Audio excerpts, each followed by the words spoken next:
జ్యోతిషాస్త్రరీత్యా ద్వాదశ రాశిలో 7వ రాశి అయినటువంటి తులారాశి మిత్రులారా, మీరు చిత్తా నక్షత్రం 3, 4 పాదములు, స్వాతి నక్షత్రం 1, 2, 3, 4 పాదములు, విశాఖ నక్షత్రం 1, 2, 3 పాదాలకు జన్మించిన మీరు తులారాశి వారిగా పరిగణించబడుతున్నారు.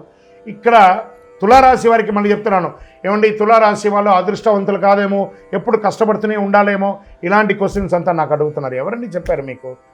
ఈ 12 రాశుల్లోనూ ఏ గ్రహాలకి ఎవరి మీద పార్షియాలిటీ ఉండదండి. అందరినీ అన్ని రకాలుగా చూస్తారు. ఏ సమయంలో ఏ దీంట్లో చేయాలో ఆ సమయంలో ఉంటుంది. ఇప్పుడు మనం ఉదయం ఉంటున్నాం, నిద్రలేస్తాం, ఛాయ్ తాగుతాం, టిఫిన్ చేస్తాం, మధ్యాహ్నం భోజనం చేస్తాం, రాత్రి డిన్నర్ చేస్తాం, పడుకుంటాం. ఇవన్నీ ఎవరైనా మనకు నేర్పించారా?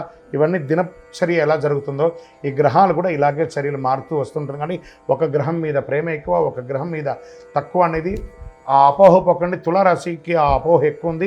నాకు ఈ మధ్య కాల్స్ అవే ఎక్కువ వస్తున్నాయి. వేరే వేరే వీడియోస్ చూసి డౌట్తో అడుగుతున్నారు. మీరు ఇన్ని చూడడం వల్లే మీ యొక్క మైండ్ అంతా కూడా ఖరాబ్ అవుతుంది. కాబట్టి దృష్టిలో పెట్టుకోండి. 29వ తారీఖు వరకు శుక్రుడు వృషభ రాశిలో ప్రవేశించడం. రాహు ఈ నెల మొత్తం 5వ ఇంట్లో ఉంటాడు. పంచమంలో రాహు, షష్టమంలో శని, సప్తమంలో శుక్రుడు, అష్టమంలో రవి బుధుడు, భాగ్యంలో గురుడు, దశమంలో కుజుడు, భాగ్యంలో కేతు. గోచార గ్రహస్థితులన్నింటిని బట్టి కాస్త మిశ్రమం కూడా చెప్పచ్చు ఈ నెల. ఇతరుల విషయంలో పట్టించుకోకండి. ఆదాయం బాగా వృద్ధి చెందుతుంది, బాగా నిలదొక్కుంటారు. అవకాశాలను సద్వినియోగం చేసుకోండి. ఆకస్మిక ధనలాభాలు అవకాశం ఉన్నాయి. ప్రముఖులతో పరిచయం పెరుగుతాయి. కుటుంబంలో శుభ పరిణామాలు అనుకూలిస్తాయి. ఏ ప్రయత్నం తలపెట్టినా విజయం పొందుతారు. ఉద్యోగంలో ఆదరణ, ప్రోత్సాహం పెరుగుతుంది. కొత్త ఉద్యోగం ప్రయత్నం చేస్తున్న వారికి అవకాశాలు ఉన్నాయి. విదేశీ ఉద్యోగం వారికి కూడా అవకాశాలు. రుణాలు చూసి చేయండి. మాస ద్వితీయంలో జాగ్రత్త. అప్పులు తీసుకోవడం కానీ, మాట ఇవ్వడం కానీ, కోర్టు కేసులు కానీ 3వ వారంలో కాస్త జాగ్రత్త. బెట్టింగ్స్, ఇల్లీగల్ పనులు, పరస్త్రీ వ్యామోహం, పరపురుష వ్యామోహం, ఇవన్నీ కూడా కొంచెం జాగ్రత్త పడాల్సినటువంటి చింత. అధికారులతో బాధ్యతలుగా నిర్వర్తించేటప్పుడు ఉద్యోగంలో ఇది వచ్చి మాస ద్వితీయంలో ఉన్నటువంటిది. ఉద్యోగంలో జాగ్రత్తగా ఉండాలి.